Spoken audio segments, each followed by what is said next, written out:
Hey everyone, in this video I will be showing you how to download and install both MongoDB server along with MongoDB Compass. So let's get started. So first thing, just Google MongoDB download. You'll be getting the first link as MongoDB community server.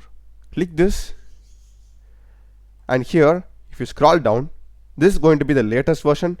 If you want the older version, you can choose that. And this is my OS, Windows 64 bits, and they support so many operating systems as well.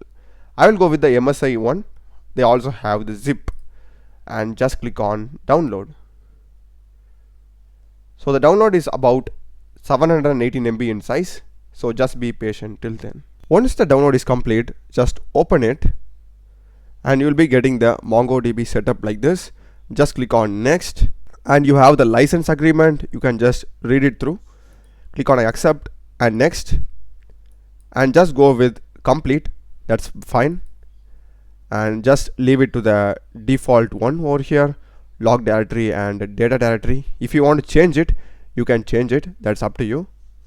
And click on next, and make sure that you are checking this particular checkbox. Okay, if you don't check this, you won't be getting MongoDB Compass installed, which is the graphical user interface for MongoDB.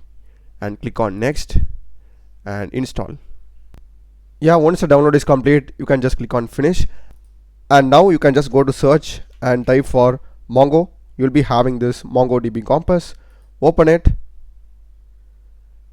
and you'll be getting an interface like this. You can just go and create a new connection. Yeah, I will just go with the default settings. I'll just give it a name as demo, and just click on save and connect. That's it, connected to demo, which means that our connection has been made successful without any errors. So that's a video, guys. Do check the playlist of my channel. I've done a lot of videos in programming and AI tools. Subscribe me. Thanks for watching.